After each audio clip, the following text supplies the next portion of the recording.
Why does war, humanity's most expensive group project, keep refusing to get canceled? Think about it from the species-level balance sheet. When countries blast each other, humanity does not magically receive extra land or resources. There is no bonus Earth delivered to the winner, like a second pizza. If victory meant another planet arrived at your door, maybe the math would change. But most wars look less like progress and more like setting money on fire. Also, and this is admittedly less noble, taxes tend to get annoying afterward. Of course, the better reason is that irreplaceable lives are lost. Either way, war often feels spectacularly pointless. So, the real question is simple and gigantic. How could war ever disappear? To answer that, we start with patterns because even disasters leave fingerprints.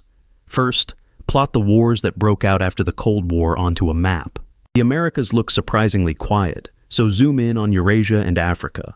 At first glance, war seems scattered everywhere, like someone spilled red paint on history.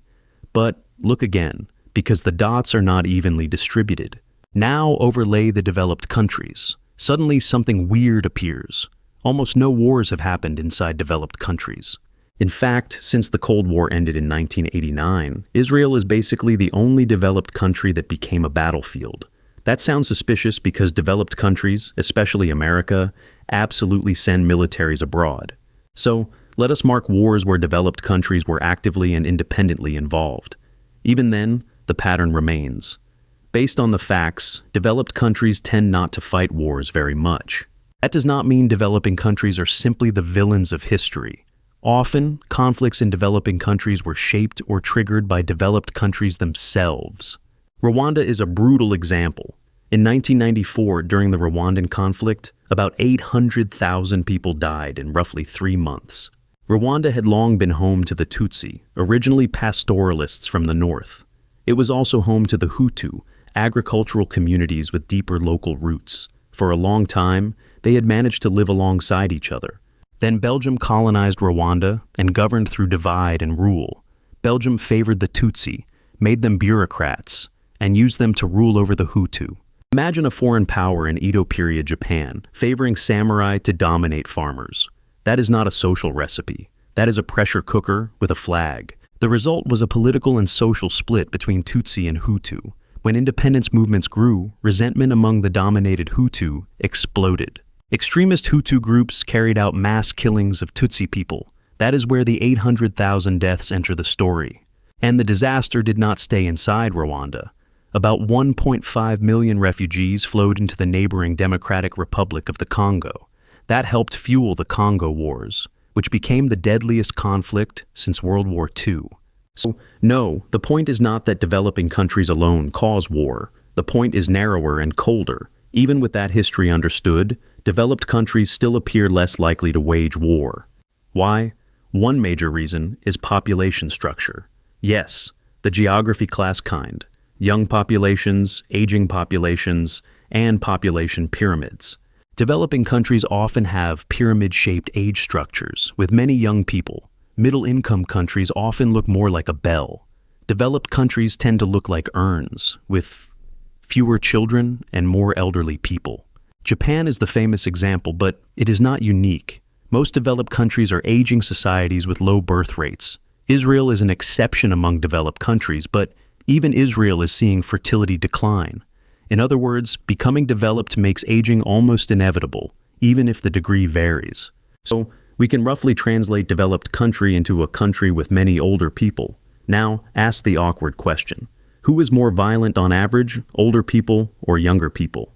Obviously, individuals vary because human beings refuse to be spreadsheet cells. But compare rural Akita in Japan with Tokyo. Neighborhoods like Shinjuku or Shibuya, which one seems likely to have more violent crime? The answer is Tokyo. Akita has many elderly residents, while Tokyo has huge numbers of young people. And when you look at major crimes strongly connected to violence, Akita ranks extremely low. Tokyo, with Japan's largest young population, ranks among the worst 4 prefectures. Age is not the only cause, and people are not controlled by birth year alone. But the pattern suggests something important.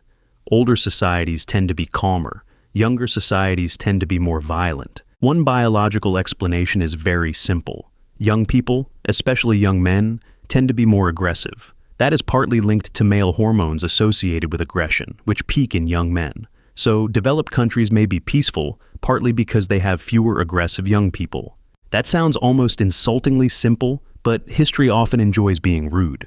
There is also a time horizon argument. Older people have less future ahead of them, so national destiny may feel less urgent. What matters more is avoiding immediate danger right now.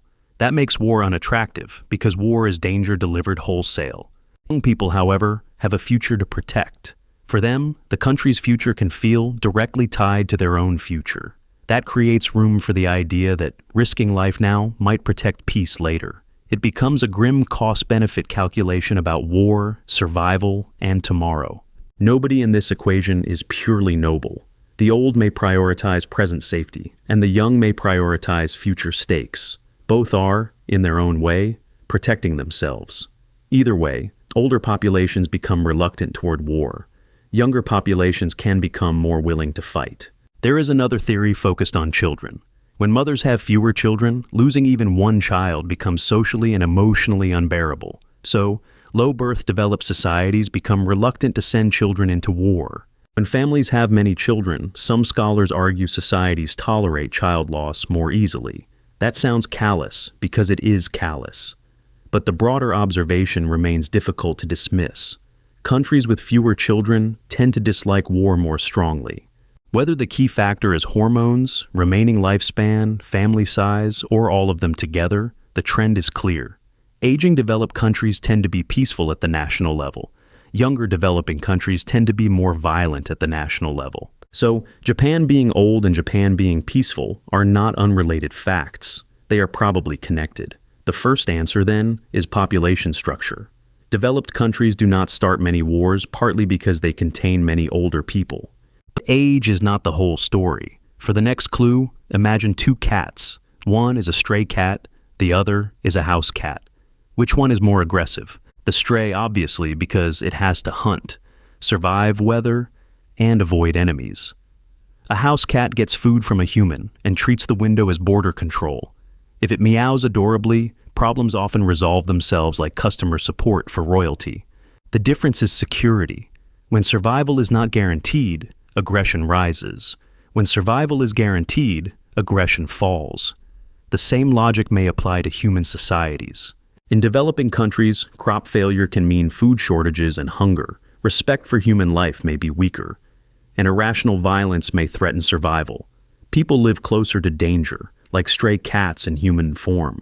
In developed countries, food keeps arriving even after a bad harvest. People rarely fear starvation, and respect for human life is widely internalized. Random violence still exists, but it is much less common. Many developed countries also have enough military power to deter invasion. So, developed societies resemble house cats, sheltered, fed, and mostly secure. That security changes values. In developing countries, because survival is not guaranteed, people want more food, clothing, and possessions. Owning more is not greed in that context. It is a survival strategy. Eat more now, store more now, hold more now, because tomorrow may not cooperate. It is like a rescued stray cat eating endlessly because scarcity trained its stomach. This value system is called materialism. But possessions alone do not guarantee survival. If someone attacks and strips you of everything, your stored resources vanish. So, another strategy appears. Join a strong group under a strong leader. If outsiders threaten survival, the group unites and removes the outsiders. That means obeying group rules, respecting hierarchy, and acting in disciplined coordination. Individual desires get pushed down beneath group goals and group norms. Orders from the powerful leader become the top priority. This is collectivism, and it can easily shade into authoritarianism. In short, insecure developing societies often value possessions, unity, hierarchy, and exclusion of outsiders. More stuff, stronger group, tougher borders. You can already smell the smoke of war coming from that formula. Now flip to the house cat world of developed countries. Here, survival is not the main daily concern. Food and clothing are generally available if people want them. At minimum, people are not usually terrified of starving because dinner failed to materialize.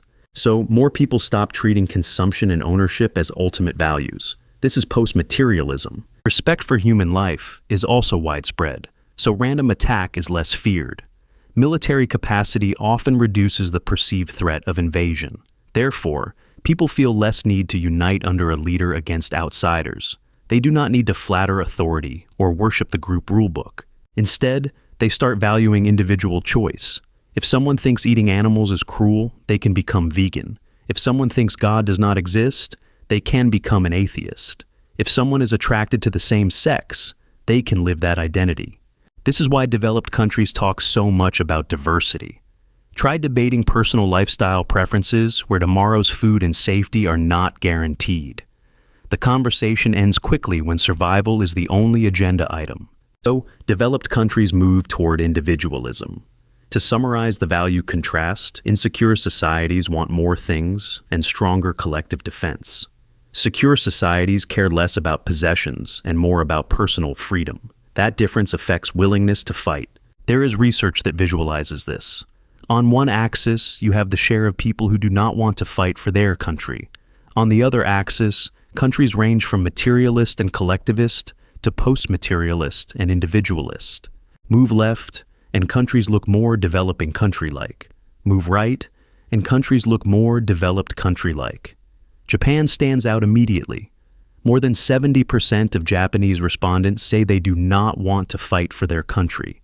That sounds extreme, but Japan has company. The defeated Axis powers from World War II generally have high shares of people unwilling to fight. Germany and Italy show similar scars of defeat. Call it historical trauma with paperwork. But there are also odd cases in the lower right corner. Norway, Sweden, and Finland are advanced Nordic countries. They should be secure, post-materialist, and reluctant to fight. Yet they show strong willingness to fight for the country. Why? Partly because their natural environment is harsh. Extremely severe environments can strengthen defensive awareness, but the biggest reason is the powerful outsider next door, Russia. After World War II, nearby countries joined Soviet military structures. For the Nordic states, that created a lasting sense that territory must be defended. So the Nordic three are exceptional outliers, just like the Axis three. Remove those unusual cases, and the pattern becomes clearer. The more a country has developed country values, the more people refuse to fight for it. That helps explain why developed countries tend not to start wars. They are full of goods, relatively safe from outsiders, and secure enough to value personal choice. That makes people less willing to sacrifice themselves for collective military goals. The original war map was basically the picture version of that argument. So, how do we eliminate war? One answer is brutally simple. Make every country in the world developed. Unfortunately, that sounds like a final boss fight disguised as economic policy. Still, it explains why the modern world is unusually peaceful by historical standards. Many powerful developed countries have enormous militaries, yet their publics are reluctant to use them. That is why many scholars describe our era as unusually peaceful in human history. This may sound strange because the news constantly shows war, but compared with humanity's long record, the present is remarkably calm. And yet peace has a dark side. A peaceful world can still feel exhausting and unfair. People may live without war while still feeling constantly squeezed. Life can seem like being preserved for labor, not liberated for happiness. That suspicion is uncomfortable, but it points to an old pattern. Peace tends to increase economic inequality. History offers several large peaceful orders. There was the Roman peace during the height of the Roman Empire, there was the British imperial peace during Britain's global dominance, and there is the American-led peace continuing into the modern era. In those peaceful eras, the wealth gap between elites and ordinary people became enormous. The numbers can feel unreal. If a top elite's wealth equals 1.5 million times an ordinary citizen's annual income, imagination breaks. Using modern Japan as an example, suppose average annual income is 5 million yen. Multiply that by 1.5 million, and the elite fortune becomes about 7.5 trillion yen. That is not rich. That is financial kaiju territory. And modern inequality is even larger than in ancient Rome by some comparisons. In 2017, if all 7.5 billion people were lined up by wealth, the top 8 mattered absurdly much. Those 8 people held as much wealth as the bottom 3.6 billion combined. So yes, capitalism sometimes looks like someone spilled cheat codes into the economy. The point is that when global peace arrives, inequality tends to expand. World peace and economic inequality are like an awkward magical duo, together, whether we like it or not. So, how do you reduce economic inequality? The grim answer is to destroy the peace, but that requires an almost unthinkable level of resolve. You would need to accept that the world itself might end. In modern terms, that means nuclear war could enter the conversation. This is not a recommendation. It is the horrifying logic of the historical record. Look at the share of private wealth held by the top 1% in certain countries over time. In Britain around 1910, the top 1% owned about 70% of private wealth. Higher on the graph means wealthy people are capturing more of the national fortune. In around 1915, the line drops sharply. That is the period of the First World War. Later, around 1940, elite wealth begins to recover, then gets smashed down again. That corresponds to the Second World War. So, major wars appear to compress inequality. Why? Because wars called world wars require ridiculous amounts of money. The total cost for participating countries in World War II is estimated around $4 trillion. That was more than the entire human species produced in a year at the time, by an order of magnitude. To raise money on that scale, governments must go after the wealthy. They tax elite assets, borrow from the rich, and squeeze private fortunes into public war machines. What do wealthy people get in return? Financially, almost nothing useful. At best, they get a burned-out country and patriotic speeches with expensive lighting. Loans to the state may technically be repaid, but the money often returns with less value. Devastated governments print money to repay debts, creating inflation. Inflation erodes the value of currency, which shrinks the real value of wealthy people's assets. So, the state effectively takes elite wealth, converts it into bullets and melted steel, and vaporizes it. That is the mechanism by which war reduces inequality. But this only works with huge wars. A medium-sized war can simply enrich military industries and widen inequality further. To compress inequality through war, the conflict must be large enough to force the state into elite fortunes. In the modern world, that scale risks catastrophe. So, the obvious next question is whether there are non-war ways to reduce inequality. There are alternatives, but the historical pattern is not comforting. Violent revolutions, such as the Russian Revolution and China's Cultural Revolution, spilled blood on a massive scale. Destructive pandemics, such as the Black Death, buried about a quarter of Europe's population. Large-scale death, even without world war, has often reduced inequality. But if you want a clever democratic redistribution policy, history is much less generous. Scholars argue that peaceful, consensual, gradual reductions in inequality are extremely rare or non-existent. The great reductions of the 20th century were produced by violent upheaval. Across thousands of years, peaceful correction of economic inequality basically did not happen. What flattened wealth concentrations was usually a violent shock. So, the brutal historical question becomes this: do we preserve world peace and accept widening inequality? Or do we unleash world war and shrink inequality through mass destruction? The answer, thankfully and tragically, is already decided by the earlier argument. People in shelter-developed countries are reluctant to fight wars. The very comfort that lets inequality grow also makes people unwilling to burn the world down. So, we are left with a strange bargain. Development makes countries peaceful by aging them, securing them, and turning people toward individual life. Peace helps keep humanity alive, but it also lets wealth pile up at the top. War can flatten inequality, but only by flattening lives, cities, and sometimes civilization itself. If the goal is ending war, the best path is global development and security. If the goal is ending inequality overnight, history offers answers nobody sane should want. That is the uncomfortable trade hidden under the word peace. It is not paradise. It is just the least catastrophic option humanity has managed to keep on the table. And maybe that is why war never fully disappears.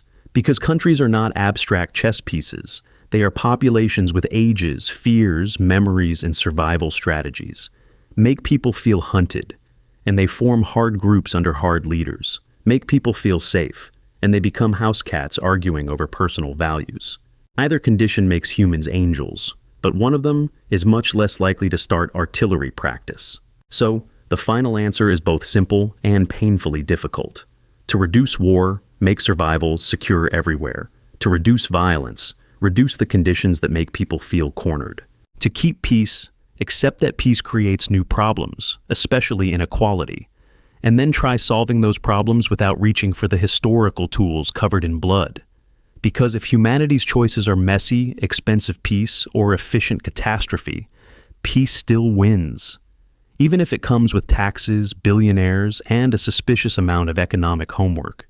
This script was adapted from a source that closed with a Surfshark VPN sponsorship. That sponsor segment argued that public Wi-Fi can expose communications to outsiders and hackers. It said, Surfshark VPN protects user communications from hackers. It also claimed Surfshark has 3,000 servers across 100 countries. By selecting foreign servers, users could access region-restricted content unavailable in Japan. The source described the operation as simple. Choose a foreign server, connect, then open the target site. It also said users could choose servers in lower-price countries to save on subscriptions. One account could connect unlimited devices, including computers, phones, tablets, and game consoles. It said sharing with family and friends was allowed. The offer included a special coupon, 4 extra free months, and a 30-day money-back guarantee. Thanks for watching. Subscribe, and check out the videos on screen if you want to keep following humanity's least comfortable homework.